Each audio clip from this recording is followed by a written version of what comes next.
everyone, Moe-Gunz here, and I'm bringing you another review. Today I'm taking a look at The Evil Within. Before I get started, I just want to promise you I'm not going to spoil anything. I'm only going to show footage from like the first two chapters, so you're not really missing anything. I want to refrain from showing anything and spoil any type of scares or anything that's going to be coming up. Evil Within is the next game from the Godfather survival horror, so it's probably really targeted towards those people who love the classic Resident Evil games. It's important to know who's the target audience for these type of games because, I mean, anything with horror games, horror movies, they're always criticized by the critics and everything, but, you know, you gotta understand who they're for.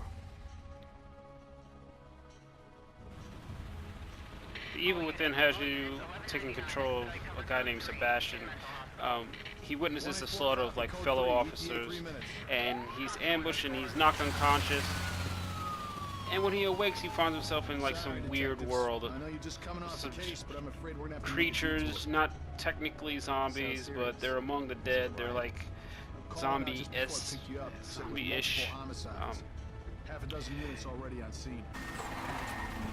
To me, the plot is pretty straightforward. It's basically there just to get you into the horror element. It's not really that important.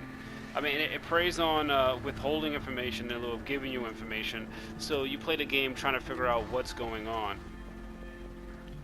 Honestly, straightforward plots and simplistic plots for horror games and horror movies is actually something you want, because if you want to overcomplicate it, it's gonna lose its effect. Also, making it too long or indulging it too much is gonna actually ruin it. So I think it was fine. You really just want to get to the horror.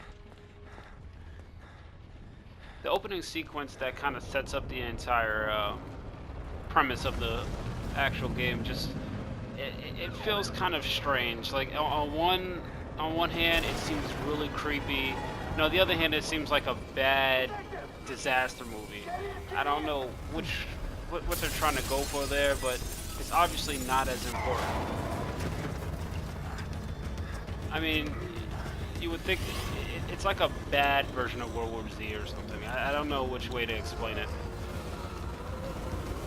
With that being said, it's not incredibly bad, so it serves its purpose. It gets you to the point where you wanna be, and when you wake up and you're in this crazy world, you are interested in trying to figure out what happened and why is he here, and what's up with these alternate realities, what's real, and what are these creatures that's following you. So on some level, it actually works.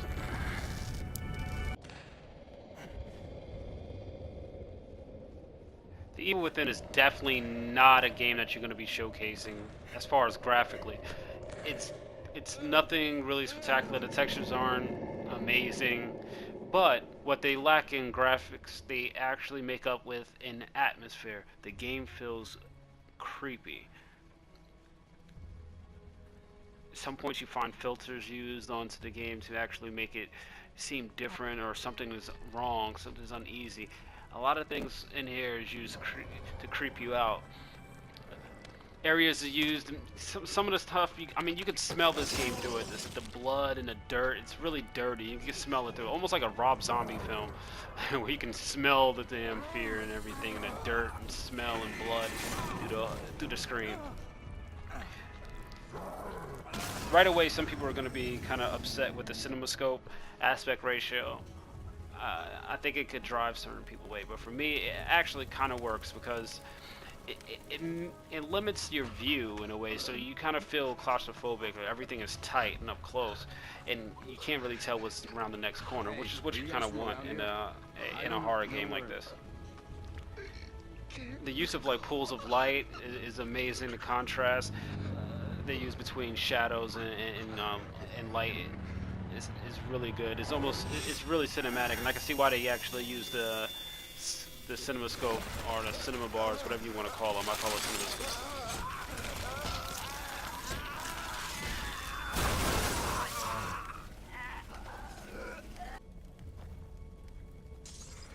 The Evil Within is definitely influenced by Resident Evil, which I mean, why wouldn't it be coming from the survival horror godfather himself?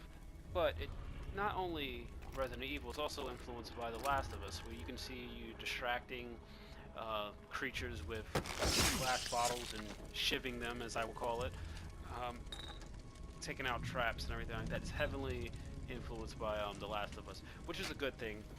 There's a cool feature in here where you gotta light zombies on fire with matches, but of course, being derived from the old school Resident Evil, your matches are limited, so it's making running running away a big option.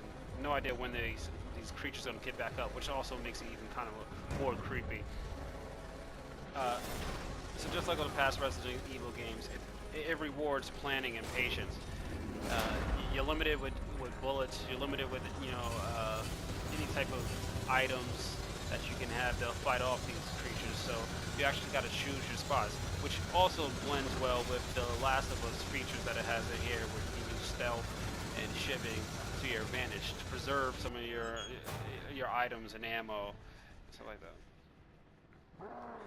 The pacing in the Evil Within is actually one of my favorite aspects of the game, because it starts you off with really slow paces and it builds up to these intense moments, and then it kind of brings you back down again, and it's almost like a crazy thrill ride. The Evil Within knows what it is and doesn't shy away from it. I mean, there's so many little subtle hints of where its origins come from. I mean, just the beginning, like the opening, reminds me of the old mansion, even though it's a hospital. But it reminds me of the mansion in the beginning of one of the classic Resident Evils. We're gonna check how out. you walk in Don't and let everything anyone else through this I feels can be an extra set of really, eyes. We don't know what's really happening eerie. here. You're a backup.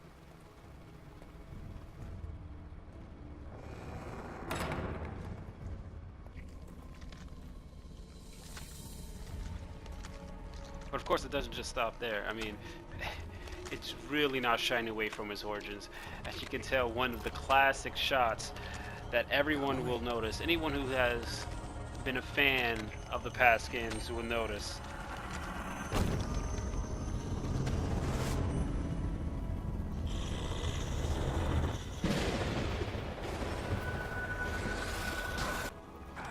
God damn it! The one downfall for me is that sometimes when you get to the cutscenes, they just feel empty and just non-dramatic. Like things are just happening, and you just can't wait to get back to the gameplay. I mean, it's one of the most poorly done aspects of the game. It doesn't feel intense like when you're actually playing it. Some of them do, but for the most part, I just didn't feel it with the cutscenes, which is a drag. I don't know, The Evil Within is a solid game that survival horror fans will appreciate, playing tribute to old classics while also incorporating aspects of modern games. The Evil Within does the genre justice to me, although the story is pretty straightforward and some of the cutscenes feel, I don't know, anticlimactic or whatever you want to call it. But there are enough moments that you'll keep on sitting on the edge of your seat.